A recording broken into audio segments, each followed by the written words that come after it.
할렐루야. 6월 23일 매일 말씀과 함께하는 삶의 시간입니다. 오늘은 레위기 27장 30절 말씀을 묵상하겠습니다. 그리고 그 땅의 10분의 1 곧 그 땅의 곡식이나 나무의 열매는 그 10분의 1은 여호와의 것이니 여호와의 성물이라.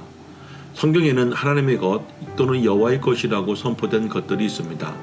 그것은 세상의 모든 처음 난 것은 사람이든 짐승이든 심지어 밭의 소산물조차도 처음 익은 것들과 그리고 사람이 거둔 소득의 11조도 여호와 하나님의 것이라고 합니다. 이렇게 성경에서 하나님의 것이라고 꼭 집어 이야기하는 의미는 어떤 사람도 그것을 자기의 것이라고 말할 수 없고 또 그것을 함부로 사용해서도 안 된다는 의미입니다. 이런 성경의 주장에 대해 왜 내 것인데 하나님의 것이라고 합니까? 라고 반문하는 분들도 있습니다. 특히 11조 같은 경우는 더욱 예민합니다. 본인이 피땀 흘려 고생하여 얻은 소득을 10분의 1이나 하나님에게 혹은 교회나 목사에게 주는 것으로 이해하고 있기 때문에 그것이 원래 하나님의 것이라고 말씀하고 있는 성경의 말씀이 이해되기 어려운 것입니다. 맞는 말이기도 하고 틀린 말이기도 합니다. 여러분이 피와 땀으로 얻은 소득은 맞는 말입니다. 하지만 그 소득 안에는 여러분의 힘만으로 할 수 없는 수많은 우연과 기적과 같은 일들을 통하여 얻은 것이죠. 그것을 하나님이 하신 일이라고 한다면 믿으시겠습니까? 그 사실을 인정하시는 분들은 하나님의 것을 거룩하게 구별할 수 있을 것입니다. 법외로운 여러분, 가끔 성도님들이 11조의 범위를 이야기할 때 자신에게 들어온 소득의 모든 것에 11조를 하는 것이 맞느냐는 질문을 합니다. 그래서 대출받은 것에서도 또 집을 판 돈에서도 11조를 해야 하느냐고 말합니다. 그래서 레위기 27장에서는 이 11조를 이야기할 때 그 땅의 10분의 1 곧 그 땅의 곡식이나 나무의 열매라고 이야기합니다. 이것은 사람이 하나님께 11조를 구분해 드릴 때 어떤 부분을 드려야 하는지 11조의 범위를 이야기하고 있습니다. 그것은 그 땅의 10분의 1이란 사람이 자신과 가족이 먹고 살 것을 위해 땀 흘려 땅을 일구고 얻은 모든 종류의 소득을 말하고 있는 것입니다. 여기서 소득이란 순수익과 다릅니다. 예를 들면 농부로 이야기할 때 농부가 한 해 동안 열심히 일하여 100가마를 수확했다면 그 안에는 벼 종잣값과 농약값, 비료값, 인건비까지 포함되어 있습니다. 그런 모든 부대 비용들을 제외하고 남은 것이 그 농부가 가족들과 먹을 수 있는 순소득이 됩니다. 그러므로 하나님께 드리는 11조는 그 순소득에서 구분해야 하는 것이 맞습니다.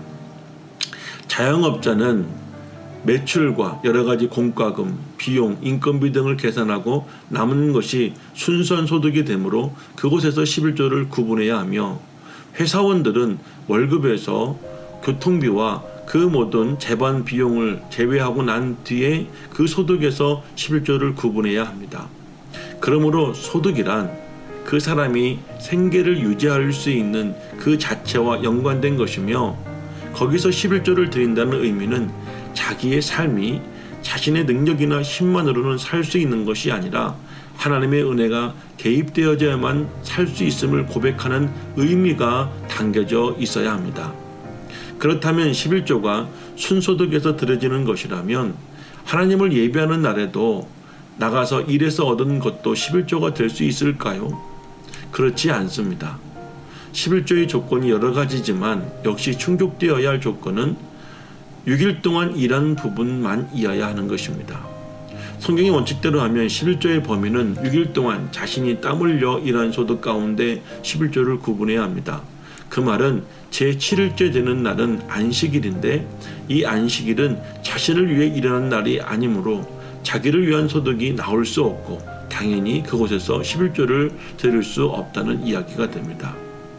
또한 11조가 될 수 있는 조건에는 11조가 자기 소득에서 구분되어 드리는 것이기 때문에 빌려온 돈, 훔쳐온 돈은 11조의 대상이 될 수 없습니다. 같은 맥락에서 불로소득 역시 11조의 대상이 될 수 없습니다. 예를 들어 집을 샀는데 집값이 올라 집을 팔고 이익을 많이 얻는 경우에는 집을 판 돈에서 11조가 가능하냐는 것입니다. 정확히 말하자면 그것은 그 소득을 위해 자신이 땀 흘려 노력하여 얻은 것이 아니기 때문에 불로소득으로 나누어지며 불로소득은 11조의 범위에 들어갈 수 없습니다. 하지만 집을 사고 파는 것을 본인의 생계로 하는 사람, 또한 임대업을 하는 사람은 생계를 위한 소득이 되므로 그것은 11조가 될 수 있습니다. 많은 사람들이 궁금해하는 것들 중에 하나는 복권일 것입니다. 만일 복권이 당첨되어 그것이 11조를 드리냐고 물으신다면 그건 역시 불로소득이기 때문에 11조의 범위에 들어가지 않습니다. 하지만 불로소득은 내가 노력하지 않았음에도 얻은 것이기 때문에 하나님의 은혜가 되겠죠. 그 은혜에 감사하는 마음이 생기며 감사의 제물을 드려야 합니다. 이 부분에 한 가지 유의할 점은 오히려 감사의 제물이 11조보다도 우리의 믿음의 분량에 따라 훨씬 더 많을 수도 있다는 것입니다.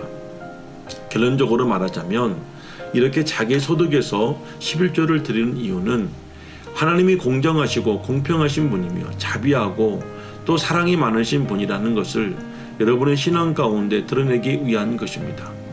만일 하나님이 재물을 좋아하는 분이시라면 백성들이 얻은 모든 종류의 총 매출에서 11조를 드리라고 했겠죠. 그러나 11조를 통해 하나님이 사람에게 원하시는 것은 재물이 아니라 그 사람이 하나님을 하나님으로 인정하는 신앙의 고백을 받기를 원하시는 것입니다. 그래서 11조는 자기가 먹고 살 수 있는 순수한 소득에서 드리는 것이며 또 그 의미는 하나님께서 자신의 삶 가운데 동행하시고 자신이 할 수 없는 영역에서 하나님께서 일하심으로 삶이 가능하게 하시는 하나님의 존재성을 인정하고 그 하나님께 감사하는 고백의 행위가 됩니다. 보배로운 여러분, 우리가 하나님께 속해 있다고 생각하고 믿는 사람은 누구든지 그리고 반드시 소득에서 11조를 드리는 사람입니다. 여러분은 지금까지 11조를 드리는 사람이었습니까?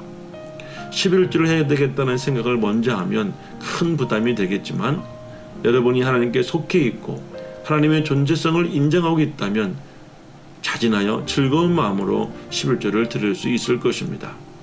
언제나 하나님 안에서 그 하나님과 동행할 수 있는 여러분 되시기를 간절히 소망합니다.